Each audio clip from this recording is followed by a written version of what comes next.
Model town में मुस्लिम league नून secretariat में कश्मीरियों से इज़हार यकजहती के लिए तकरीब जारी है। MNA ख्वाजा साद रफीक का तकरीब से खिताब जारी है। करीब आ गया है, लॉन्ग मार्च इंशाल्लाह होगा, पुरअमन होगा, भरपूर होगा, मौसर होगा और अवामियत में एतमाद इस्लामाबाद जाके लाखों लोग करेंगे और ये सैकड़ों मील का रास्ता है। जब ये लॉन्ग मार्च चारों सूबों से निकलेगा और हर स्ट्रीम अलग अलग एक जगह जाके वो फिर कंक्लूजन होगा, सोचें वो क्या मंजर होगा। आप तो कहते थे कि चंद लोग अगर इकट्ठे होकर एहतजाज करें तो वो मैं छोड़ दूंगा। आज लाखों करोड़ों पाकिस्तानी एहतजाज कर रहे हैं। इसका ज्यादा मौसर मंजर आपको लॉन्ग मार्च में देखने को मिलेगा। ये जो लोग कहते हैं कि जनाब आपने इस्तीफे क्यों नहीं दिए, तो ये कब देने हैं इस्तीफे, इसका फैसला तो हम करेंगे ना, क्योंकि हमने बुनियादी तौर पे आपसे इस्तीफा लेना है। अपने भी इस्तीफे अगर देने हैं तो आपका इस्तीफा निकलवाने के लिए देने हैं। और सियासत में ये जरूरी नहीं है कि आप सारे पत्ते जो हैं वो आज ही खेलें, आगे पीछे करके खेलेंगे। आप फिक्र ना करें, पूरी तसल्ली करवाएंगे। आपके लिए बेहतर यही है, आपके लिए बेहतर यही है कि आप मुल्क में अगर चाहते हैं कि सियासी इस्तेहकाम आए, अगर आप चाहते हैं कि मुल्क में अमन रहे, अगर काश आप चाहें कि नफरत में कमी हो, तो फिर रास्ता एक ही है और वो रास्ता ये है कि पाकिस्तानियों को भी उनकी राय के इजहार का हक मिले और वो राय जो वो दे वो नताइज निकले। वरना मैं फिर कहूंगा, कश्मीर कॉज के लिए पाकिस्तान की आवाज कमजोर पड़ती है। जब हम पाकिस्तान में ये कहते हैं कि हमने वोट किसी को दिया और हुकूमत किसी की बनी, जब हम ये कहते हैं कि जनाब ये तो अवामी उमंगों की और अवामी आरजुओं की नुमाइंदा हुकूमत नहीं है, तो फिर आप कश्मीरियों का मुकदमा जब लड़ते हैं तो आपकी आवाज में कमजोरी आ जाती है। इसलिए जरूरी है पाकिस्तान के लार्जर इंटरेस्ट में कि न सिर्फ ये कि आजाद कश्मीर में किसी भी किस्म की धांधली से गुरेज किया जाए, और दूसरी बात यह है कि पाकिस्तान में भी लोगों के जज्बात और उनके ख्यालात और उनकी उमंगों का एहतराम किया जाए। पाकिस्तान पाकिस्तान कश्मीर बनेगा, कश्मीर बनेगा, कश्मीर बनेगा। कायदे आजम अल्लामा इकबाल, मोहम्मद नवाज शरीफ, जमहूरियत जमहूरियत जमहूरियत, आईने पाकिस्तान, वोट को वोट को वोट को। बहुत शुक्रिया आपका। ये थे ख्वाजा साद रफीक साहब। आप नशिस्तों पर तशरीफ रखें। अभी कश्मीरी मुसलमानों के लिए मॉडल टाउन में मुस्लिम लीग नून सेक्रेटेरिएट में कश्मीरियों से इज़हार यकजहती के लिए तकरीब। MNA ख्वाजा साद रफीक तकरीब से खिताब कर रहे थे और उन्होंने हुकूमत को भी आड़े हाथों लिया और उन्होंने कहा कि एक ही हल है कि अवामी उमंगों को हुकूमत पूरा करे और हक राय दही जो है उसका हक हर किसी को दिया जाए। मॉडल टाउन में मुस्लिम लीग नून सेक्रेटेरिएट में कश्मीरियों से इज़हार यकजहती के लिए तकरीब जारी है। MNA ख्वाजा साद रफीक का तकरीब से खिताब भी आपने मुलाहिजा किया, आपसे कुछ देर कबल वो खिताब कर रहे थे, जबकि दूसरी जानिब अब से कुछ देर कबल CCPO जो हैं वो तकसीम कर रहे थे चाबियाँ, और इस हवाले से आप मनाजिर भी अपनी स्क्रीन पर आप मुलाहिजा कर सकते हैं। बताते चले आपको कि इससे कबल मॉडल टाउन में मुस्लिम लीग नून सेक्रेटेरिएट में कश्मीरियों से इज़हार यकजहती के लिए तकरीब जारी थी।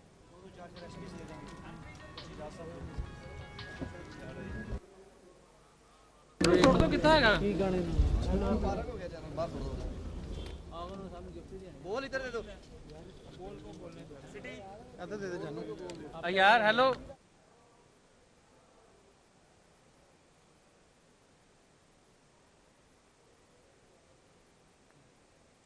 आगे बढ़ें, आपको बताएं कि पाक जनूबी अफ्रीका T20 सीरीज शुरू होने से 7 रोज कबल ही रेस्टोरेंट्स की बंदिश का ये मामला है। पाकिस्तान रेस्टोरेंट्स यूनिटी के चेयरमैन आमिर रफीक कुरैशी कहते हैं इंतजामिया और पुलिस ने रेस्टोरेंट्स को ताले लगाकर गोश्त तक ना निकालने दिया।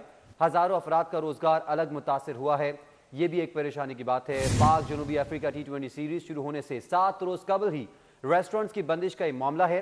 पाकिस्तान रेस्टोरेंट्स यूनिटी के चेयरमैन आमिर रफीक कुरैशी कहते हैं इंतजामिया और पुलिस ने रेस्टोरेंट्स को ताले लगाकर गोश्त तक ना निकालने दिया। हजारों अफराद का रोजगार अलग मुतासर हो रहा है। इस पर बात करेंगे शहजाद खान अब्दाली से। शहजाद, बताइएगा ताजिरों को किन मुश्किलात का सामना है?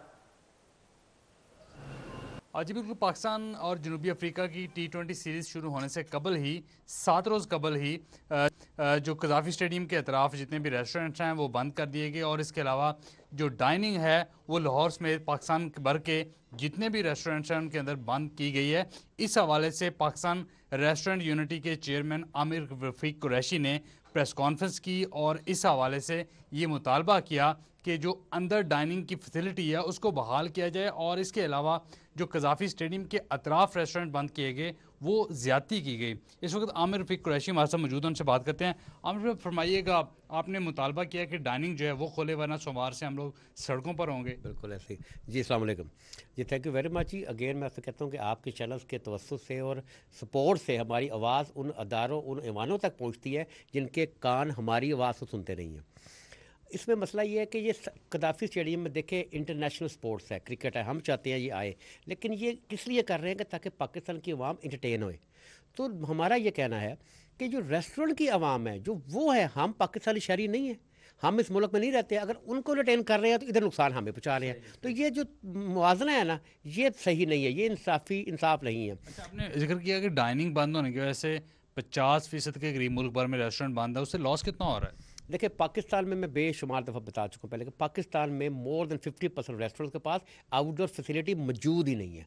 और इस वक्त लाखों में रेस्टोरेंट हैं पाकिस्तान में जो मैं समझता हूँ बंद हो चुके हुए हैं, क्योंकि पाकिस्तान में सबसे बड़ी इंडस्ट्री रेस्टोरेंट इंडस्ट्री है। कज़ाफ़ी के तरफ जो बंद किए हैं इससे कितना लॉस होगा और कितने लोगों का रोज़गार ख़त्म हुआ है? देखिए पैसों में तो नुकसान इतना ज़्यादा है, दूसरा जो नुकसान है उनमें से कई ऐसे हमारे मेंबर्स हैं जो ओवरसीज़ पाकिस्तानीज़ हैं। कल हम हमसे मिले हैं, वो इतने परेशान हैं कि आपको उनकी मैं तकलीफ़ लफ्ज़ों में बयान नहीं कर सकता। ये वो नुकसान है जो पैसों से ज़्यादा है उनका। देखिए चिकन, मीट, वेजिटेबल जो फ्रीज़ किया था लॉन्ग वीकेंड के लिए, जैसे फ्राइडे था कल, आज सैटरडे या कल संडे है, वो उन्होंने फ्रीज़र में रखा। एकदम 4 तारीख को पीसीबी ने एक लेटर निकाला कि जी ये रेस्टोरेंट बंद कर दें, और उसी वक्त फोर्सेज आ गई वहाँ पे, जैसे कि कोई दहशतगर्द है। तो कल भाई लोग हैं जो टैक्स देते हैं उनको बंद कर दिया गया, उनका ना वो चिकन, मीट, गोश्त ना बाहर ले जाने दिया गया, ना बाहर से अंदर आने दिया गया। गुफ्तगू सुनी। दाली, बहुत शुक्रिया आपका।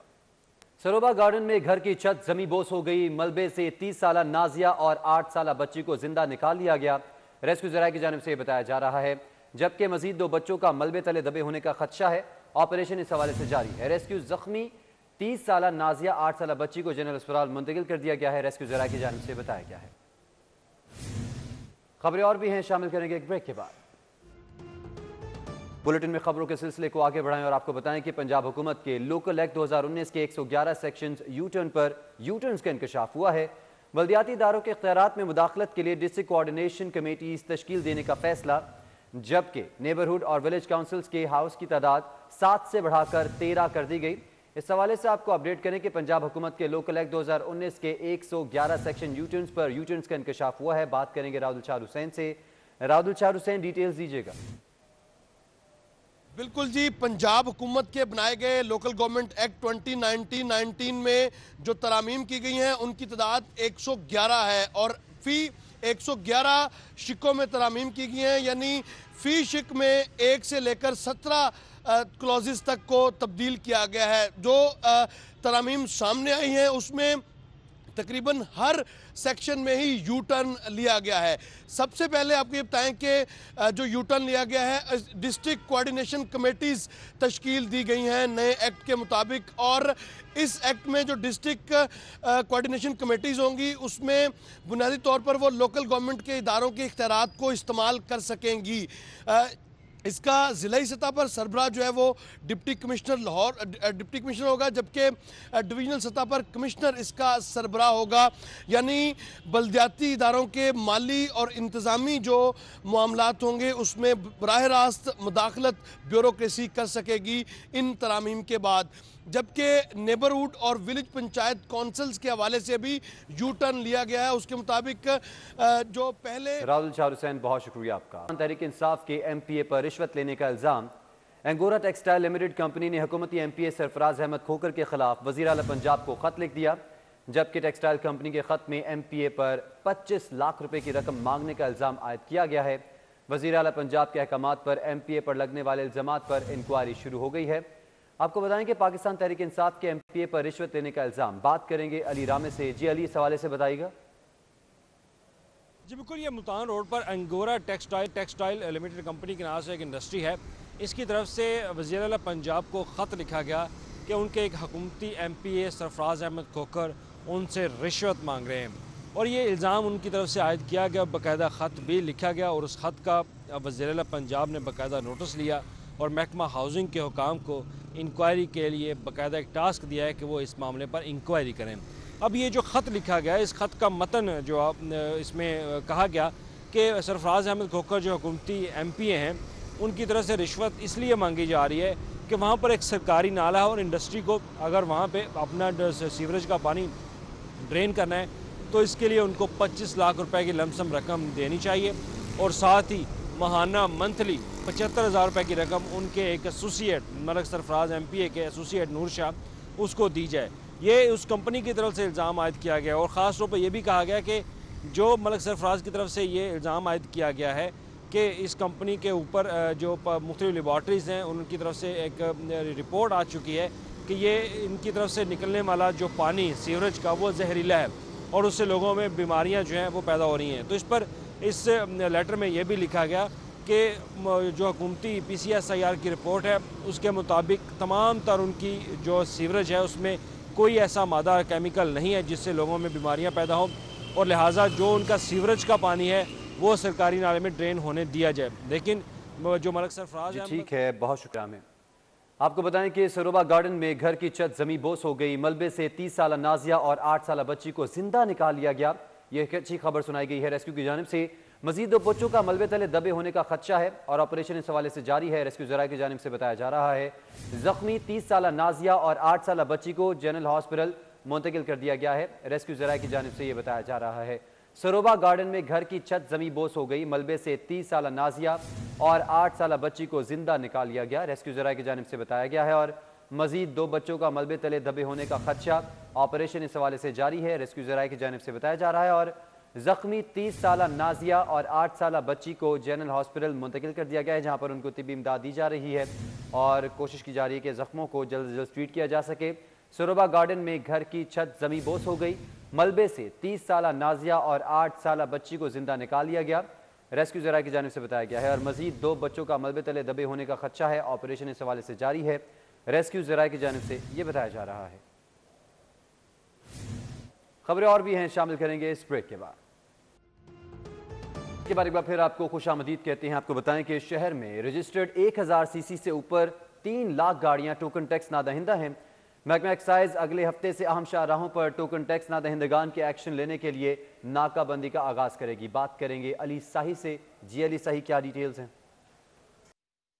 जी बिल्कुल, महकमा एक्साइज की जानब से टोकन टैक्स नादहिंदगान के ख़िलाफ़ बाकायदा तौर पर कार्रवाइयों का फ़ैसला किया गया है और नेक्स्ट वीक से लाहौर की अहम शाहराहों पर और शहर के दाखिली व खारजी रास्तों पर ETOs की सरबराही में नाकाबंदी की जाएगी। लाहौर में तकरीबन 3 लाख गाड़ियों के अभी तक टोकन टैक्स अदा नहीं किए गए, जबकि महकमा एक्साइज ने पहले माली साल के 6 माह के दौरान 1 अरब 70 करोड़ से ज़ायद के जो टोकन टैक्स था वो वसूल किया है। अगर पंजाब की बात की जाए तो अब तक 3 अरब से ज़ायद गाड़ियों की जो टोकन टैक्स की रकम थी वो वसूल की जा चुकी है।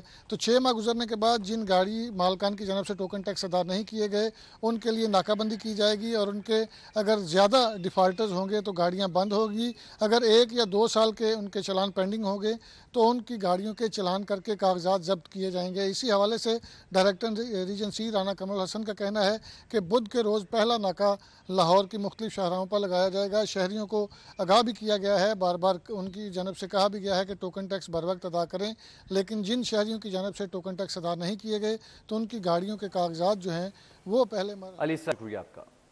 वज़ीर आला की जानिब से 8 वाटर स्टोरेज टैंक्स की मंजूरी के बाद 4 मजीद नए वाटर टैंक्स बनाने का फैसला। वासा ने वारिस रोड, करीम पार्क, रेलवे स्टेशन, कोपर रोड पर 1 अरब 70 करोड़ की लागत से वाटर टैंक्स का वर्किंग पेपर अरसाल कर दिया है। 11 फरवरी को महकमा हाउसिंग ने मंजूरी के लिए डिपार्टमेंटल डेवलपमेंट सब कमेटी का इजलास तलब कर लिया है। इस पर बात करेंगे दुर्रे नयाब से। जी दुर्रे नयाब, बताइएगा। जी बिल्कुल, वज़ीर आला पंजाब सरदार उस्मान बुज़दार ने शहर में 8 वाटर स्टोरेज टैंक बनाने की मंजूरी दी थी और उसको मंजूर करते हुए मज़ीद एरियाज़ में प्लानिंग की हिदायत की थी, जिसमें MD वासा सैयद जाहिद अज़ीज़ ने अब मज़ीद 4 एरिया पे प्लान किया और हतमी तौर पर फैसला किया गया है कि railway station, Cooper road, cream park और इसके साथ साथ वारिस रोड पर वाटर स्टोरेज टैंक बनाए जाएंगे, ताकि जो ये लो लाइंग एरियाज़ हैं और आसपास की आबादियों का पानी आता है बरसात के मौसम में या वैसे भी जो पानी डिस्पोजल में मुश्किलात होती हैं उनको स्टोर किया जा सके, स्टोरेज करके उस तमाम पानी को सेव किया जा सके और सेव करने के बाद पानी को मुख्तलिफ़ तरीक़ों के लिए इस्तेमाल, जिसमें आबियारी भी हो सकती है, बारिशी पानी का जो इस्तेमाल होता है उसको दोबारा पीने के भी काबिल बनाया जाता है, वो किया जा सके। इस हवाले से अब 1 अरब और 70 करोड़ का वर्किंग पेपर्स जो हैं वो तैयार कर लिए गए हैं। चारों वाटर स्टोरेज टैंक पे तकरीबन मजमूई तौर पर 1 अरब 70 करोड़ अखराजात आएंगे और इस लागत के PC1 तैयार करके हुकूमत पंजाब को अरसाल कर दिए गए हैं। महकमा हाउसिंग ने इन चारों वाटर स्टोरेज टैंक के लिए 11 फरवरी को DDSC की मीटिंग तलब कर ली है, जिसमें MD वासा इन केसेस को प्रेजेंट करेंगे और इसमें हतमी मंजूरी दी जा सकेगी, जिसमें लाहौर शहर के इन 4 नए इलाकों में पानी के स्टोरेज और पानी के ज़िया होने का जो मसला है वो। बहुत शुक्रिया आपका। खबरें और भी हैं, शामिल करेंगे इस ब्रेक के बाद।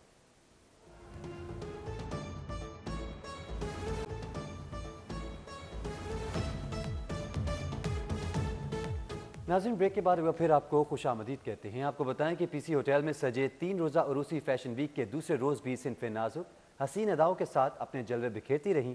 डिज़ाइनर्स के मलबूसात शौक़ व चंचल रोशनियों के साथ शायकीन की दाद समेटते रहे।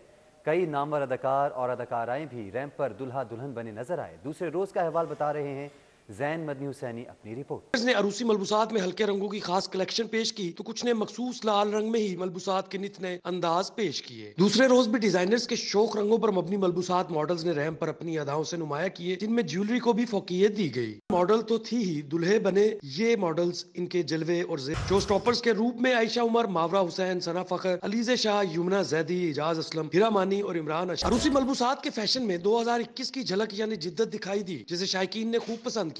ऐसे फैशन वीक्स के इनेकाद से जहां फैशन इंडस्ट्री में रोजगार के मौके बढ़ते हैं, वहीं